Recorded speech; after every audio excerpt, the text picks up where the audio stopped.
자, 오늘은 우리가 잘 아는 이 욥기서 23장 10절 말씀 가지고 우리가 은혜를 나누겠습니다. 자, 욥기의 출발은 이 출발선상에 마귀가 출현하죠. 마귀. 여러분, 이 마귀라는 존재가 있어요. 욥의 생애에 브레이크, 공격을 하는, 셈을 내고 하나님께 욥에 대해서 참소를 하죠. 참소. 하나님을 까닭 없이 그렇게 잘 섬기겠냐? 이유가 있다. 근데 그거를 까닭을 없애버리면 욥도 별 수 없다. 하나님 원망하고 또 하나님 떠날 거다. 이렇게 한 것이죠. 이 하나님의 허락하에 이제 사단이 욥을 이제 공격하는데 한순간에 욥의 인생에 재난이 찾아오는 겁니다. 재난이 엄청난 재난이 몰아닥쳐. 이 몰아닥친 이 시련의 바람, 이거는 거대한 바람이 몰아쳤습니다. 한순간에 욥의 인생은 어두운 터널 안에 갇혀버린 거죠. 여러분, 전에 무슨 그런 영화도 하나 있었죠. 터널 안에 갇혀버린 거예요. 앞뒤가 다 막혀버린 거예요. 자신의 목숨 빼고는 다 잃어버렸어. 모든 걸 다 잃어버렸어. 자, 친구들의 욥을 향한 이 좋은 어드바이스인지 그게 폭력인지를 알 길이 없는데, 어찌됐든 그 훈수들이 욥을 위로하고 격려하는 것이기보다는 더 힘들게 했죠. 자, 그런데 가장 큰 혼란은 일어난 사건보다도, 오늘 우리가 경험하고 있는 그 사건보다 더 중요한 것은 그 사건이 왜 일어났는지를 욥은 모르는 거죠. 그리고 욥의 친구도 몰라요. 그 원인을 모르는 겁니다. 그러니까 욥기서 우리 전체에서 우리가 보는 것은 왜 이 일이 일어났느냐. 그것은 하나님과 사단과의 관계 속에서 일어난 거잖아요. 욥은 모르는 거예요. 욥의 친구들도 모르는 겁니다. 다양한 분석을 하죠. 욥의 친구들. 이름도 소발, 이런 빌닷 이런 사람들인데, 족발이 생각나고 그러는데, 나름대로 분석하지만 다 빗나간 분석이에요. 자, 일어난 문제에 답을 찾는 일이 생각보다 쉽지 않다. 우리가 늘 경험하는 것입니다. 그렇죠? 욥기에서 중요한 흐름 중에 무엇보다도 핵심적인 것 가운데 하나가 하나님에 대한 오해예요. 이 고난의 문제를 가지고 다양한 해석을 하는데, 하나님이 이렇게 해서 이렇게 했을 거다. 추측을 하는 거죠. 근데 그 안으로 들어보면 전부 다 하나님에 대해서 오해를 하고 있는 것입니다. 하나님이 누구이신지 잘 모르는 거예요. 여러분, 하나님이 누구이신지를 아는 거, 이게 참 중요합니다. 우리 신앙에 제가 설교에도 끝도 없이 얘기한 이거, 하나님을 아는 것이 우리의 신앙의 전부라고 해도 과언이 아니에요. 우리가 하나님을 아는 게 쉽지가 않아요. 성경을 통해서 우리가 하나님을 계시한 만큼 우리가 알 수는 있지만, 그것도 인간의 언어로만 표현할 수밖에 없는 것이지, 그 언어를 표현할 수 있는 단계를 넘어선 영역도 하나님 많이 있거든요. 우리가 다 몰라요. 하나님이 누구이신지를 분명히 알면 고난도 해석이 돼요. 이제 그 답을 이제 오늘 이 구절에서 찾는 거죠. 23장 10절에 오늘 말씀, 유명한 구절인데, 이 구절이 사실 욥기서의 신앙 고백과도 같아요. 그 신앙의 골격을 알려주는 굉장히 한 구절인데 너무너무 귀한 구절인 거죠.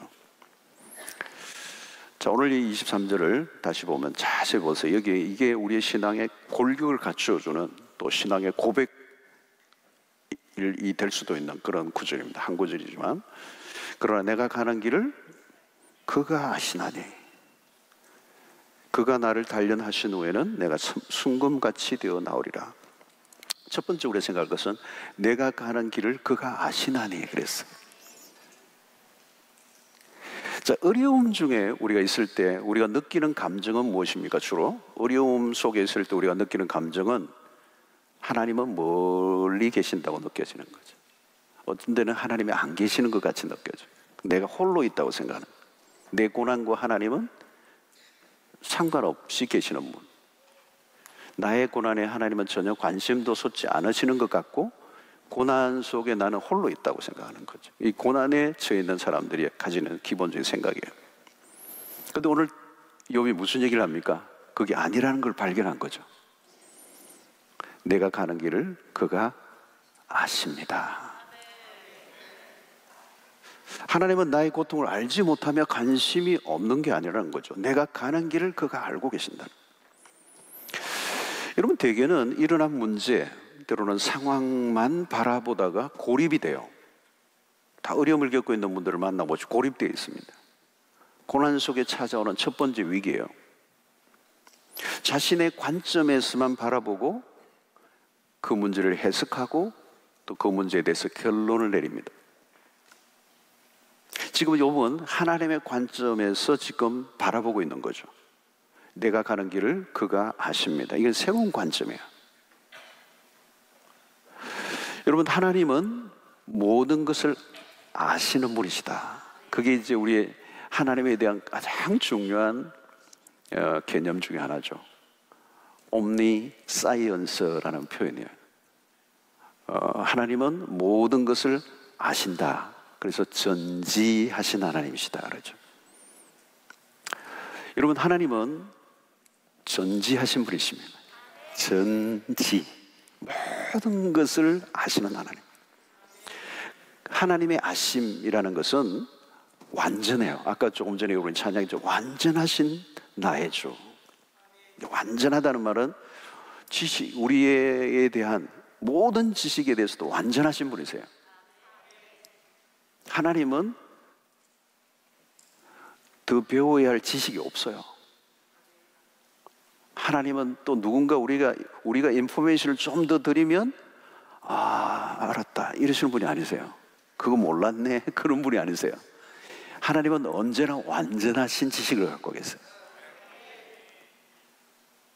여러분, 구글이 뭐예요? 구글은 요즘 구글 씨는 모든 것을 알고 있다 그런 책도 있어요. 구글에 우리가 뭘 찾죠. 그 구글에 우리가 뭐를 정보를 이제 자꾸 이제 찾잖아요, 그죠? 그러면 그게 이제 축적이 되면서 우리가 넣었던 정보들이 축적되면서 스마트해지는 거예요. 하나님은 그게 아니에요, 여러분. 스스로 완전하신 분이시기 때문에. 그러니까 하나님이 아신다. 그건 완전하시다는 거예요. 우리의 형편과 처지와 사건과 상황과 일어난 모든 일에 대해서 조금도 놓치지 아니하시고 모든 것을 알고 계신다. 자, 여기 하나님이 아신다는 것은 또 다른 의미가 있어요. 그것은 우리가 안다는 것과 다릅니다. 하나님은 우리의 형편을 아실 뿐만 아니라 하나님이 아신다는 것 안에는 뭐가 들어있습니까? 우리를 돌보신다는 것. 얼마 전에 아프가니스탄에서 미국이 철수 작전을 했습니다. 자, 그것은 미국의 바이든 대통령이 모든 상황을 사전에 다 알고 있는 거죠. 여러분, 미국의 이 모든 국가 통수권자니까 명령을 다 내린 거잖아요. 그 사전에 다 그것을 이제 알고 상황을 알고 이제 있는 거죠. 바이든 대통령이 알고 있다는 말은 미국 사람들이 안전하게 귀국하도록 만반의 조치를 취할 것을 의미하는 거예요. 그 안다는 것 안에. 대통령이 알고만 있고 뭐 방치해 놓은 게 아니에요. 알고 있다는 그 말은 아프가니스탄에서 그 위험한 환경으로부터 자국민을 다 구출해 낼 것이다라고 하는 게 그 안다는 거 안에 들어가 있는 거예요. 책임을 진다는 거예요. 자, 그런데 인간은 한계가 있죠. 출국 작전 중에 공항 근처에서 예기치 않는 아이스테르가 일어나면서 많은 사상자가 일어나고 미군도 13명이가 죽었어요. 예기치 않는 사건이 터진 거죠. 바이든 대통령이 그건 몰랐어요. 그 상황까지는 몰랐어요. 인간의 한계죠, 여러분. 근데 하나님에게는 예기치 않는 일은 없어요. 욥은 내가 가는 길을 그가 아시나니 그랬어. 이 말은 모든 것이 하나님의 시야 안에 있다는 거예요. 하나님이 알고 계신다는 말은 나를 돌보시고 계신다는 거예요. 삶이 혼란 속에 빠져 있을 때 우리가 어느 관점에서 보느냐가 매우 중요하다는 거예요. 자, 초기에는 욥의 친구나 욥이 모두 문제 속에 다 빠져 있었어요. 일어난 상황을 두고 말잔치를 하고 있는 거예요. 어둠 속에 있을 때는 어둠만 보여요. 모든 게 어둡잖아요, 그죠? 터널 안에 들어갔어요. 어두워요, 깜깜해요. 어디에 뭐가 있는지 알 길이 없어요. 어디로 가는지도 알 수 없어요. 내가 어디 있는지 몰라요. 그때 뭐가 필요한 거죠? 어두움 터널에 들어갔지만 그 어둠을 밝혀줄 빛이 필요한 거죠. 욥은 그 빛을 지금 발견한 거죠. 그 어두운 터널, 그 절망의 한가운데서 욥은 하나님이 비추는 빛을 보았어요. 그게 뭐냐면 오늘 이 9절이나 10절이 너가 가는 길을 내가 알고 있다. 너는 홀로 고립되어 있지 않다. 나는 너를 지켜보고 있다. 너를 인도할 것이다. 너를 건져낼 것이다. 여러분, 사실 우리는 우리가 가는 길을 알지 못해요. 모릅니다. 우리가 자주 혼란에 빠지는 이유는 내가 계획한 대로 돌아가지 않을 때가 너무 많기 때문에요. 지금 내가 어디에 있는지, 어디로 가는지 방향 감각을 잃어요. 근데 하나님은 알고 계신다. 자, 여러분, 하나님이 모든 것을 다 알고 계신다. 우리가 가는 길을 모르는 게 없어요. 우리의 계획도 알고 계시고요. 우리의 의도, 우리의 생각, 또 우리의 계획하고 가고자 하는 길이지만 우리의 연약함, 우리의 실수까지도 다 알고 계시는 거예요. 욥은 빛을 보았습니다. 갑자기 어두운 터널 속에 환한 빛이 비춰진 것이죠. 하나님이 모든 길을 인도하신다 하는 사실을 믿을 때 혼란은 끝이 나는 거예요. 자, 요즘은 여러분 구글이나 또 우리 또 미국의 아마존 같은 이 정보들이 대단하죠. 정보의 축적이 엄청납니다. 그리고 인공지능의 발달 속도가 가속화되고 있어요. 코로나 상황이 이걸 더 지금 가속화시켰다. 지난번에 사스만 있을 때도 그 균을, 바이러스를 연구해서 백신을 개발하려고 하는데 쉽지가 않았대요. 그게 직접 딜리버리를 해야 되니까. 근데 그것을 옮기는 과정이 쉽지가 않고 시간도 걸리고 위험한 일이고 또 그것을 받으려고 하지 않는 이런 일들이 있었어요. 근데 지금은 그게 그냥 프린트를 해서 그냥 전산으로 다 보낼 수 있다는 거예요. 이게 이번에 굉장히 빠르게 개발된 것도 이렇게 어마어마한 이런 이 인공지능, 이런 IT가 발달했다는 거예요. 여러분, 요즘 그 무인 자동차도 운행이 시작이 됐죠. 테슬라 같은데 어마어마한 정보가 자동차 안에 있다는 거예요. 그래서 어느 동네, 어느 지점에서 몇 킬로로 어느 지점을 가면 몇 차선이 나오고 거기서는 스피드를 어떻게 내고 뭘 조심해야 되고 그 정보를 다 갖고 있다는 거예요. 이게 축적이 되는 거예요. 그래서 그냥 맡기면 자동적으로 인도하는. 그래서 어설픈 운전자보다 아주 탁월한 스마트한 기계에 의해서 목적지에 데려다 주는 거예요. 자, 근데 여러분, 하나님은 어떤 분이십니까? 놀랍죠, 여러분. 요즘 이제 뭐 운전할 필요도 없는 시대가 이제 다가온 거예요. 놀라운 거죠. 근데 여러분, 그런 인공지능, 그 인공지능을 가능하도록 만들어낸 그 인간을 만드신 분이 하나님이세요. 요즘도 여러분 가끔 자동차 GPS나 이런 것들 보면 정말 뭐 놀랍게 인도를 해요. 근데 가끔 엉뚱한 곳을 인도해요. 막 이상한 길로 인도할 때가 있어요. 저는 제가 잘 못했나 그랬는데 가끔 그런 일이 있다는 거예요. 기계에 의존하다 보니까 사람들이 길을 이어지 않고요. 나중에 홀로 어디로 가게 될지도 모르는. 여러분, 욥이 첫 번째 발견한 것은 하나님이 자신의 가는 길을 정확하게 알고 계신다. 그리고 그분은 그냥 인도하시는 분이 아니고 우리가 가야 할 목적지를 알고 계시는 분이라. 여러분, 중요한 것은 그냥 인도가 아니에요. 목적지입니다. 목적지. 우리의 인생의 목적지. 그분은 우리를 지으신 분이시기 때문에, 우리의 인생을 목적을 두고 지으신 분이시기 때문에, 문제가 일어나고 문제가 해결되는 것에만 초점을 맞추면 안 돼. 우리에게 일어난 일들은 단순한 해프닝이 아니라는 거죠.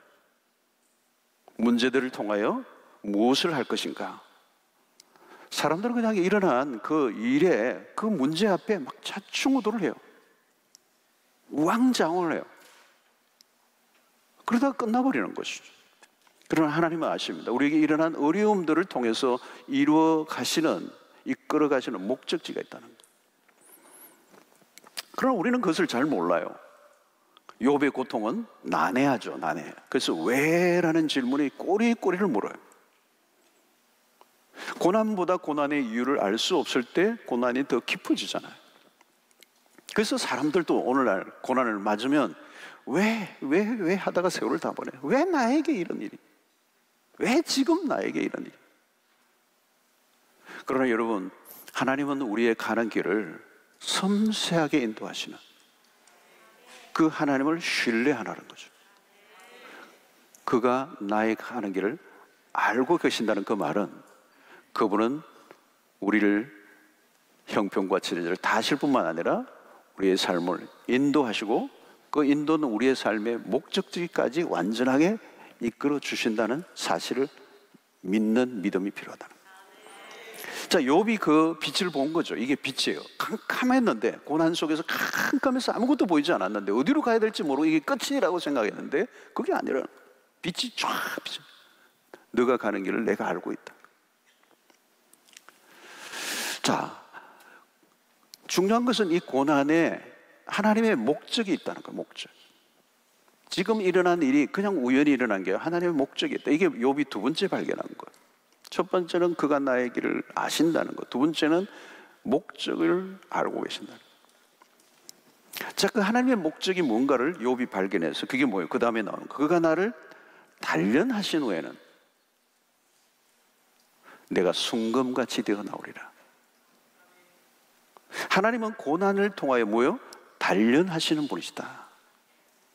자, 욥이 발견한 것은 하나님은 고난을 제거하시기보다 그 고난을 통하여 단련시키신다는 거예요.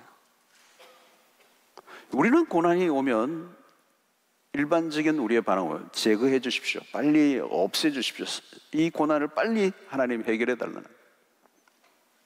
우리의 기도의 대부분이죠. 대부분. 하나님이 빨리 해결해 달라는 거예요. 그러나 욥이 발견한 것은 그 고난의 해결보다 고난을 통한 연단을 하나님이 원하신다는 거예요. 이게 하나님과 우리의 갭이에요. 그런데 이것은 욥이 새로운 발견입니다. 그런 자신에게 닥친 고난을 빨리 옮겨달라고 구하지 않아요. 오늘 이 23장을 넘어서면서. 이유는 무엇입니까? 그에게 베스트가 무엇인지 알고 있기 때문에. 여러분, 좋은 것이 있는가 하면 더 좋은 것이 있어요. 문제가 빨리 해결되는 것 좋아요. 그러나 그것보다 비교할 수 없이 더 좋은 것이 있는데, 고난을 통한 연단이라는 것. 여러분들은 어느 쪽을 원하세요? 그래도 목사님 빨리 해결되는 게 낫습니다. 막 그 연단이고 뭐고 좌우지간 빨리 해결되기를 원합니다. 일반적으로 그래요, 그죠? 단련 그냥 해결되라. 그러나 욥은 고난을 통한 단련이 유익함을 알았던 거죠. 자, 보십시오. 그가 나를 단련하신 후에, 이 단련이라는 단어가 굉장히 중요한 단어예요. 우리 신앙의 핵심을 다루는 단어예요. 단련. 우리 신앙의 필수 단어예요. 필수. 신자가 놓치지 말아야 될 단어예요. 이게 단련이라는 게. 왜냐하면 이걸 거쳐야 돼. 이걸 거쳐야 단련을 해야 왜 하나님이 하나님의 백성, 하나님을 잘 섬기는 그 백성이 고통당하는 걸 뭘 원하시겠어, 하나님? 그럼에도 불구하고 그 고난을 제거하지 않으시는 이유는 그간을 단련하신 후에, 단련. 하나님 우리를 단련하신다. 단련이 얼마나 중요하다는 거예요. 그 많은 대가를 지불하고도 통과해야만 하는, 통과할 만한. 자, 어떻게 단련하세요? 오늘 여기 욥의 단련은 뭐죠? 고난이라는 과목을 통해서, 고난의 과정을 통하여,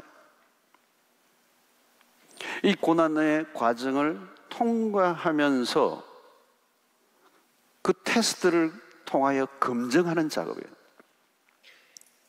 여러분, 우리 세상도 보면 여러분 다 이게 연단의 과정을 통하여 어떤 결과물이 나오는 거잖아요. 그죠? 얼마 전에 올림픽도 했는데 올림픽 국가대표가 되는 게 쉬운 게 아니잖아요. 테스트를 거쳐야 되는데 혹독한 시험을 통과해야 돼요. 혹독해. 그죠? 막 그때 뭐 어떤 데는 뭐 그냥 몸이 망가지기도 하고 막 코에 코피가 터지고, 예. 어려운 거예요, 어려운 거. 중요한 것은 하나님이 주시는 단련입니다, 단련. 마귀가 욥에게 고난을 주었지만 하나님은 그것을 이용하여 욥을 단련시키고자 하신다는. 사탄은 고난이라는 시험을 통하여 욥을 무너뜨리려고 했지만 하나님은 고난이라는 그 시련을 통해서 욥을 더 복되게 하시려고 하십니다. 자, 하나님이 주신 연단이라는 관점이 중요해요. 나에게 찾아온 이 시련이 때로는 마귀가 공격을 했다 할지라도 하나님의 허용 안에서 일어난 일이기 때문에 하나님의 목적이 있는 거예요. 거기는 마귀가 가지고 있는 목적이 있지만 그 위에 하나님의 목적이 있는 거예요. 그게 뭐예요? 연단이에요. 연단을 통하여 하나님이 이루시고자 하시는 것이라는 거예요. 여러분, 하나님 우리를 잘 아시는 분이십니다. 그 말은 우리에게 오는 시련이 그냥 무작위로 주어지는 게 아니라는 거예요. 당신의 섬세하신 플랜 가운데서 작품을 만들어 가시는 계획 안에서 이루어지는 거예요. 우리에게 닥친 시련은 하나님의 손 안에 있습니다. 마귀가 결정권을 가지고 있지 않아요. 마귀에게 모든 걸 맡겨두지 않았어요. 전혀 반대요. 하나님은 마귀가 하는 그 일마저도 이용하셔서 당신의 목적을 이루시는 거죠. 그래서 마귀는 자기가 목적을 가지고 욥을 공격하지만 그 모든 것은 하나님의 도구가 될 뿐이에요. 자, 이 하나님의 큰 그림 안에서 모든 것이 돌아가고 있는 것이죠. 그러므로 우리에게 닥쳐오는 고난에 대한 우리의 시선은 첫 번째 가져야 될 게 뭐냐면 고난은 유익하다라는 걸 항상 생각해야 돼요. 우리가 뭐 수도 없이 설교를 들었던 얘기예요. 고난은 유익하다.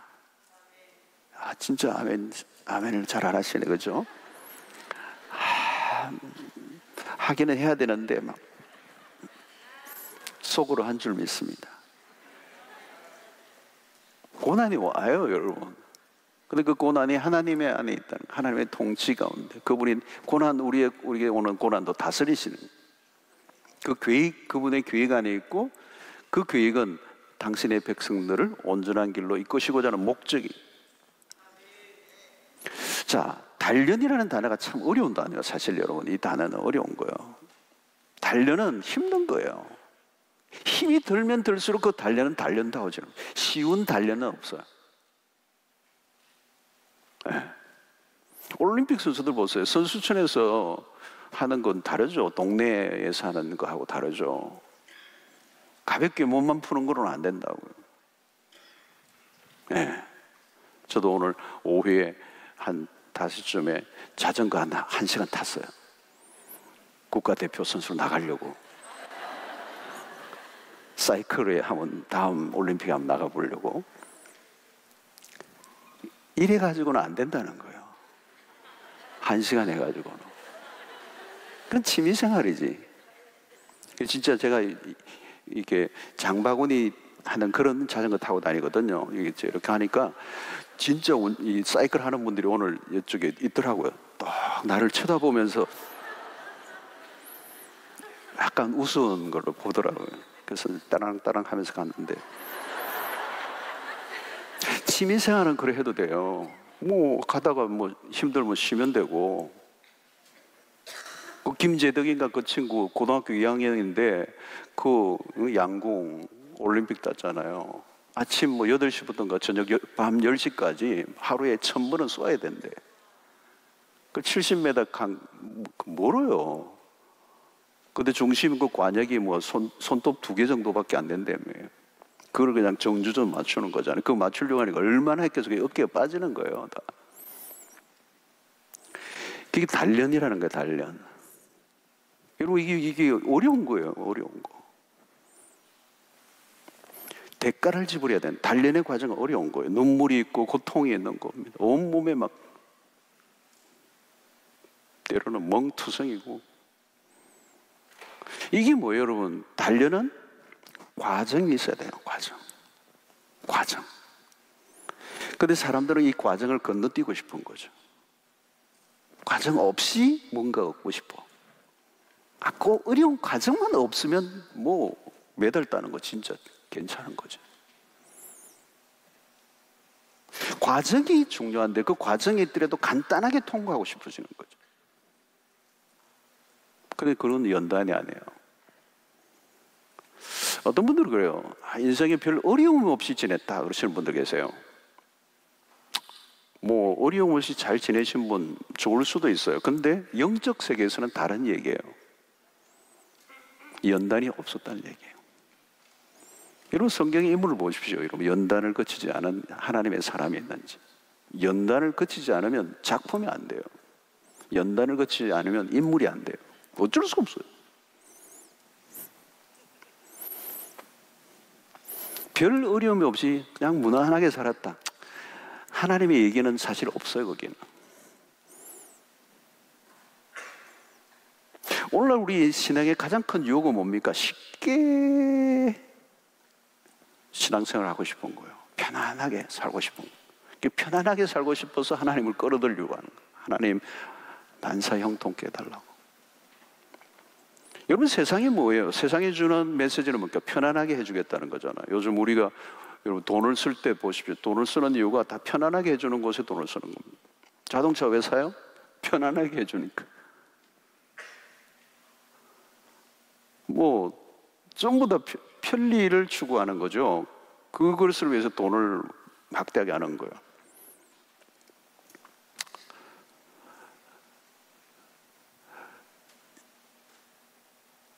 우리 오늘 한국처럼 이렇게 편리한 데가 없죠, 그죠? 택배 뭐 이런 게 정말 편리해졌어요. 뭐 편리를 이렇게 누리는 건 나쁘지 않은데 그 편리를 우리가 누리려고 하면 돈이 들어요, 그죠? 돈이 들어요. 돈이 들지만 너무 편리해요. 근데 이 신앙생활의 이 편리주의도 찾아온다는 거예요, 여러분. 자, 여러분 보십시오. 내가 너무 바빠서 기도할 시간이 없어. 그래서 기도 열심히 하는 권사님에게 일주일 분치 1시간씩가 기도 좀 해달라고 내가 살해하겠다고. 내가 기도해야 되는데 뭐 바빠서 기도 못하니까 권사님 기도 많이 하시니까 기도해 주시면 제가 살해하겠습니다. 누가 내 대신 예배 좀 드려주십시오. 여러분, 인터넷 쇼핑몰에 뭐 그런 거 떠넘지 뭐 대신 말씀 들어드립니다 뭐 이런 거.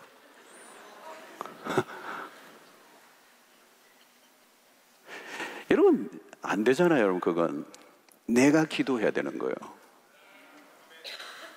기도는 노동이잖아요, 여러분. 내가 기도해야 돼요. 대리로 할 수 없어요. 검철 뭐 내 대리로 누가 와서 도장 찍고 가는 거 의미가 없잖아요. 기도는 편리주의가 안 되는 겁니다. 신앙생활이.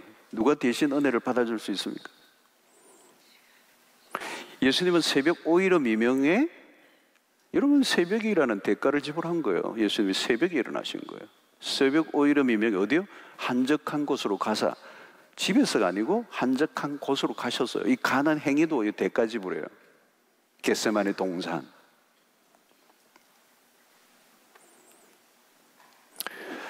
이 구별한다. 시간을 구별한다. 장소를 구별한다. 이게 정성이잖아요. 대가를 지불하는 거죠. 성경 1독을 누가 대신 해줄 수 있나요? 해준다 해도 아무 의미가 없어. 자, 내가 20독 한 거, 체크한 거 선물이다. 너 20독 한 거나 마찬가지야. 아무 의미가 없는 거. 여러분, 훈련은 내가 해야 되는 거예요. 피와 땀이 들어가는. 숨가쁜 경기들을 여러분, 그 선수들이, 올림픽 선수들이 하잖아요. 머리로만 하는 경기가 아니에요. 실력을 쌓으려면 실전의 경험이 있어요. 고통을 피하려고 하면 실력은 쌓을 수가 없는 겁니다. 고난이라는 경험으로만 되는 훈련. 물론 우리가 노력하고 땀을 흘렸다고 다 되는 건 아니에요. 하나님의 은혜를 주셔야 합니다. 그러나 우리는 가만히 있어도 되는 거 아니에요. 신앙생활은 훈련이에요. 존 칼빈이 유명한 말을 했잖아요. 교회는 훈련이다. Church is discipline이라고 그랬어요. 훈련이라고 하는 것은 교회 안에서 받은 제자 훈련이나 혹은 각종 프로그램에 참여하는 것을 생각하기 쉽습니다. 그러나 과외 훈련이 중요해요. 그 최고의 훈련은 바로 고난이라는 거죠. 우리의 삶에 혹독한 시련들이에요. 시련은 아무도 반기지 않아요. 아무도 반기지 않아요. 여러분, 학생이 시험 치는 거 좋아하지 않죠? 그죠?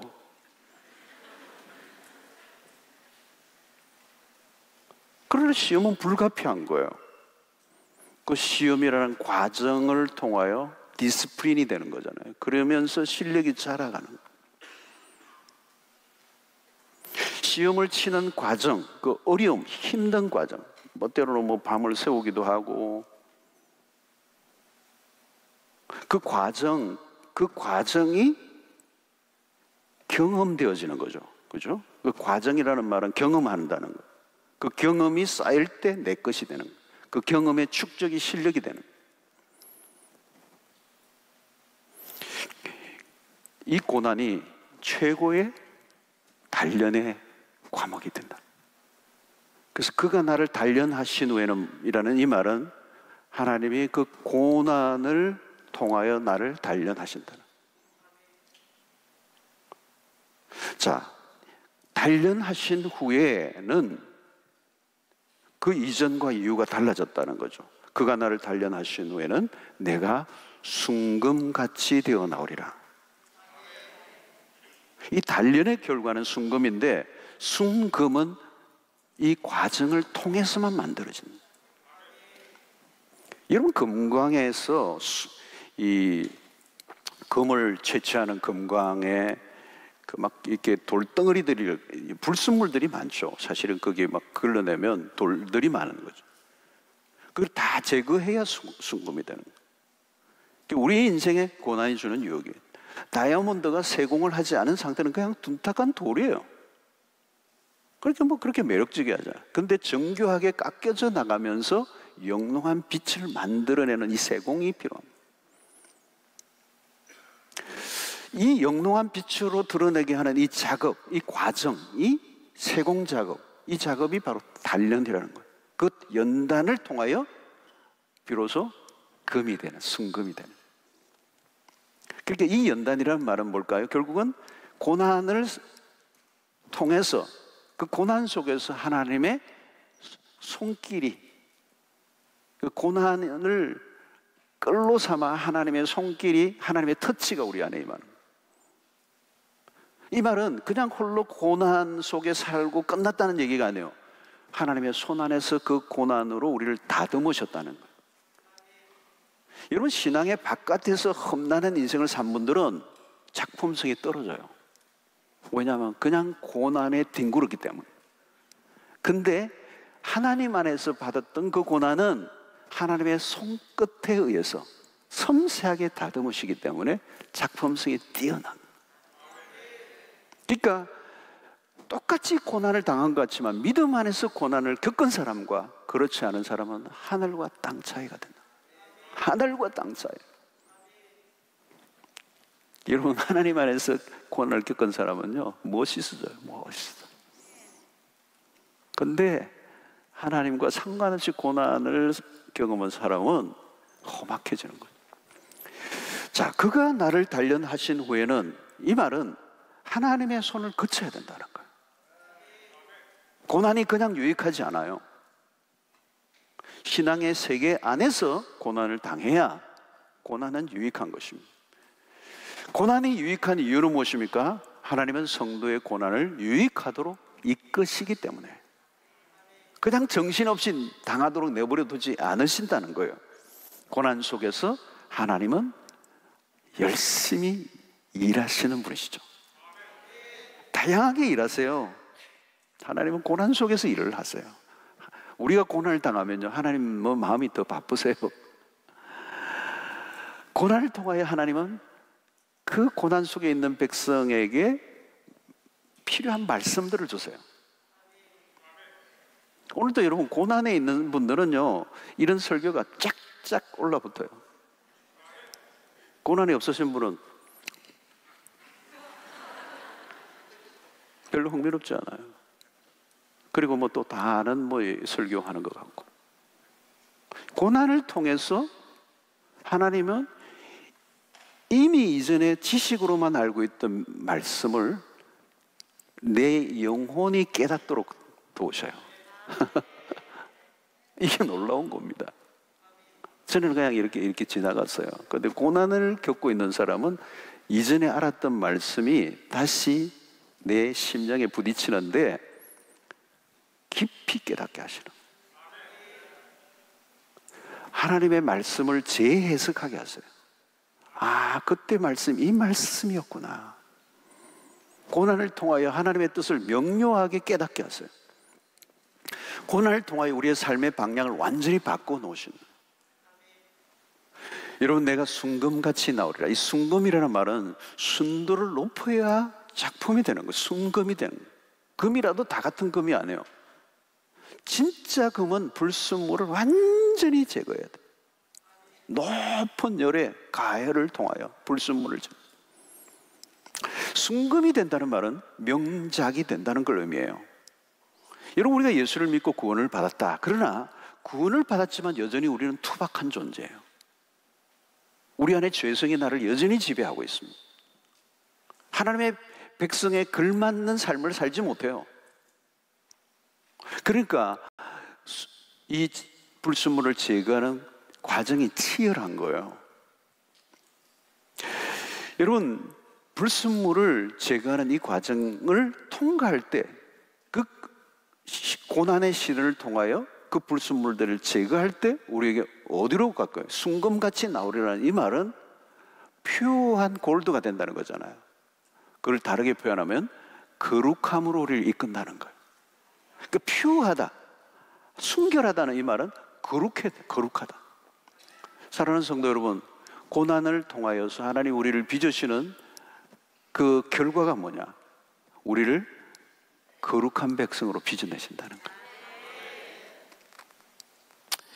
여러분, 거룩이 능력이에요.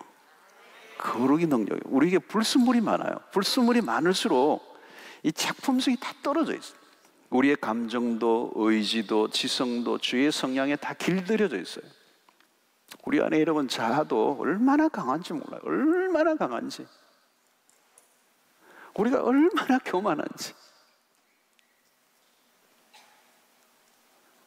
욥도 여러분 정말 완전한 의인으로 살았지만 자기도 모르게 만들어진 의가 있어요. 자기 의가. 내가 왜 이런 시련을 받아야 돼?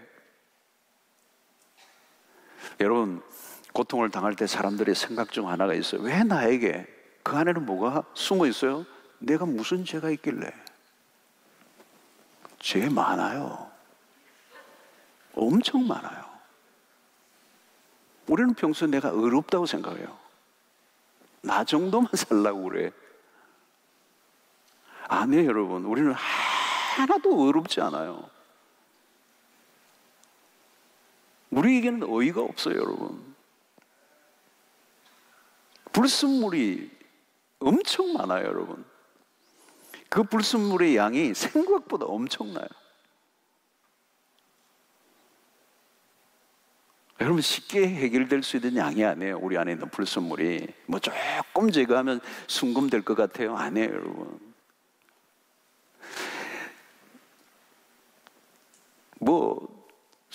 금이라는 형체를 찾아볼 수 없어요. 너무 오염되어 있기 때문에, 너무너무 덕지덕지 죄로 뒤덮여져 있기 때문에.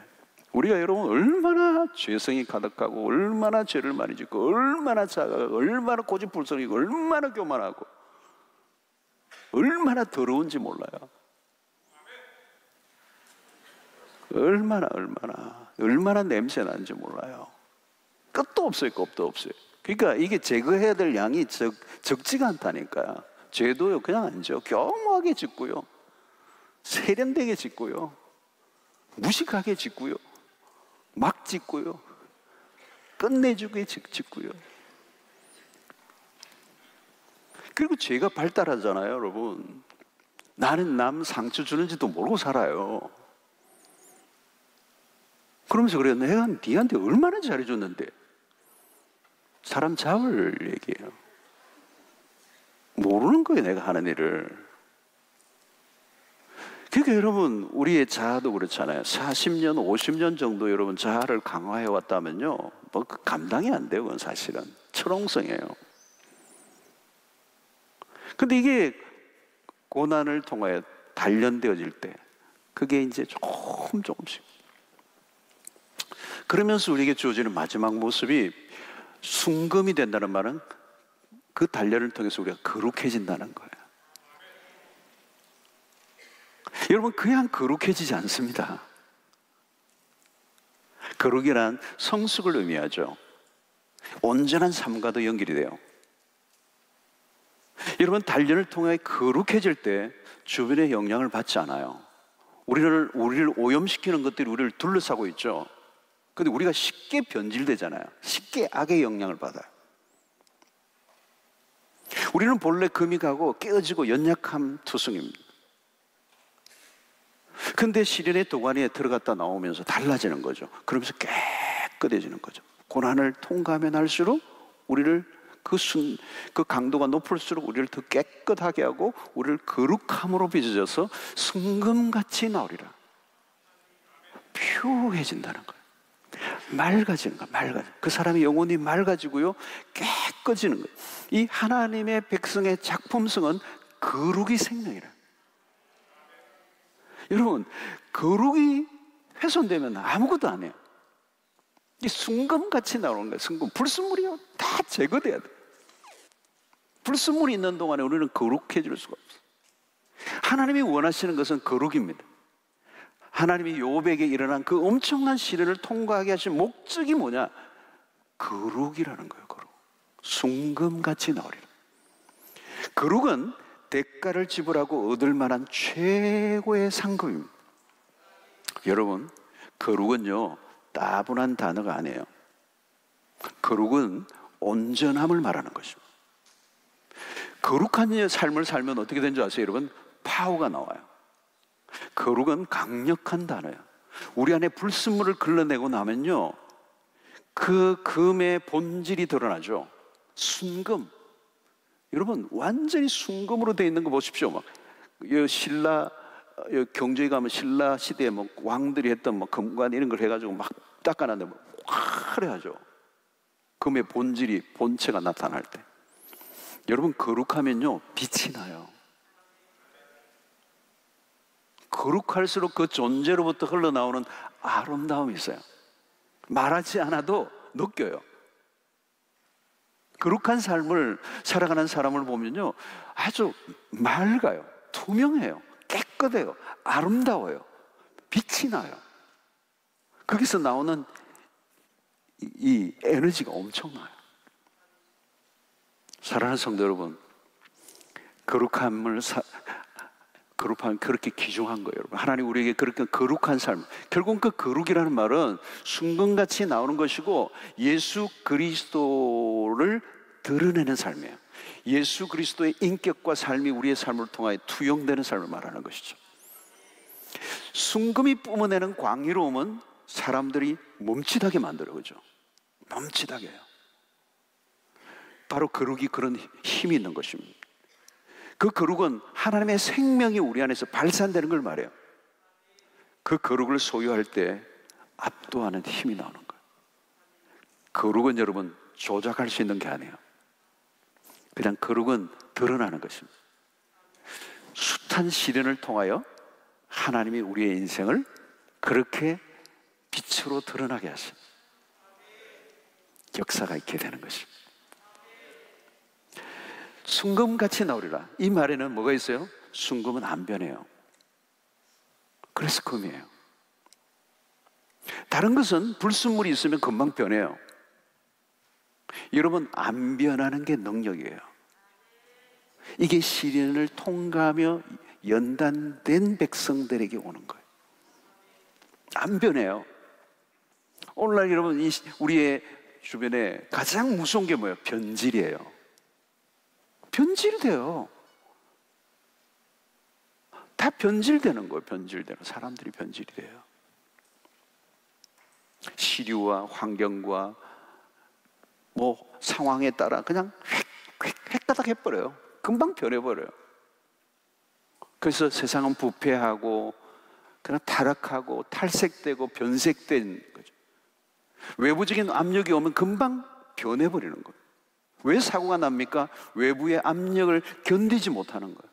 외부의 문화와 상황을 이겨내지 못하는 거예요. 여러분, 외부적인 어려움 와도 흔들리지 않는, 요동하지 않는, 여러분, 순금은 어디 집어넣어도 안 변해요. 쓰레기통에 넣어도 순금이에요. 변하지 않는 게 실력이고 능력이라는 거예요. 여러분, 하나님의 손을 거치고 나면 우리는 그렇게 달라지는 것입니다. 하나님의 백성답게 살 수 있는 능력을 갖추게 되는 거라는 거죠. 이게 단련이에요. 단련 후에 순금이 되는 거예요. 이전에는 힘든 일이 생기면 그게 끌려다녔어요. 그러나 이제는 끌려다니지 않아요. 실력을 갖춘 것입니다. 여러분, 요즘 이전 시대보다, 이전에도 여러분 다 어려웠어요. 요즘 우리가 힘들다 그러잖아요. 그죠? 우리가 막 힘들다 그러는데 그 시대마다 다 어려웠어요. 네. 유독 오늘 우리 시대만 어려운가? 그건 아니에요. 어려움의 종류가 다른 건데, 이전의 시대의 어려움은 또 다른 형태의 굉장히 어려움이 있었어요. 그죠? 뭐 경제적인 문제나 이런 걸 보면 상상을 못하는 막 끔찍한 어려움이 있었어요. 근데 중요한 것은 오늘 시대가 왜 이렇게 어려움이 있는 게 사실이에요. 근데 오늘 시대에 우리가 느끼는 건 뭐예요? 사람들이 약해졌다는 거예요. 약해졌다는 거예요. 이전에 비해서 믿음도 마치 약해진 거예요. 약해지면 어때요? 이길 재간이 없는 겁니다. 이길 재간이 없단 말이에요. 상황에 휘둘리게 돼 있다는 거예요. 상황에 휘둘리면 어때요? 우리가 살고 싶은 삶을 못 살아요. 늘 흔들리는데, 우리는 문제가 일어나면 문제를 해결하는 데만 신경을 씁니다. 근데 더 중요한 것은 우리가 평소에 영적으로 강해지는 데 신경을 써야 돼요.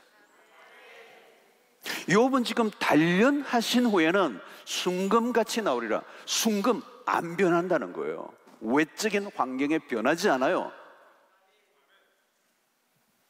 여러분, 우리가 강해지지 않으면 우리에게 다가오는 문제들을 당할 때마다 힘들어하고 지치고 쓰러지고, 영적으로 강해져야 돼요. 어떻게 가능해요, 여러분? 우리에게 다가오는 사건들, 문제들, 고난들을 단련의 기회로 삼아야 된다. 닥친 문제가 아니라 그 문제를 통하여 나를 강하게 하시려고 하시는 하나님의 손길을 바라보라는 것. 하나님이 우리에게 고통을 주기 위해 고통을 주는 일은 없어요, 여러분. 우리를 단련하게 하시려는 목적이고, 그 단련하심으로 인하여 우리가 순금같이 나올 때 강하게 되는 거예요. 거룩하게 되는 거예요. 그것이 능력이에요. 외부적 환경의 영향을 안 받고 살 수 있는 능력이 갖추어지는, 그것이 단련이라는 말이에요. 단련 싫으세요? 이제 받으시겠죠? 예, 몇 번 감사해요. 아멘 하신 분들. 복 받으실 거예요. 성도 여러분, 고난은 힘들어요. 과정도 힘들어요. 어떤 게 빼앗기면 아픔이 있어요. 실패의 아픔이 있어요. 그러나 여러분 아니에요. 무엇이 남는가가 중요해요. 그 고난을 통하여 무엇이 남을 거냐는 거죠. 그 고난을 대가를 지불하고 내가 얻는 게 그 고난의 대가보다 훨씬 더 크다면 받을 수 있잖아요. 저 오늘 여기에 여러분 보십시오. 고난을 당한 단련하신 후에는 내가 순금같이 나오리라. 욥의 얘기는 뭐예요? 내가 순금같이 나온다는 거예요. 내가 변한다는 거예요.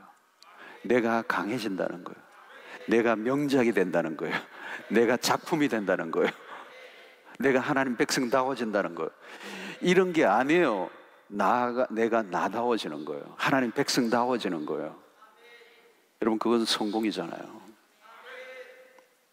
여러분 우리의 인생에는 고난이 와요. 그러나 그 고난은 나를 망가뜨리기 위한 하나님의 손길이 아니에요. 나를 나답게 빚어내시고자 하시는 하나님의 손길이에요. 여러분 비록 내가 하는 일은 잘 돌아가지 않지만 누가 봐도 시련의 때이지만 어느 때보다 나는 나다워지고 단단해지고 성숙해져 가고 있다면 그게 형통이라는 것. 여러분 금칠한 것과 순금은 달라요. 금칠하고 돌아다니는 사람들이 있어요.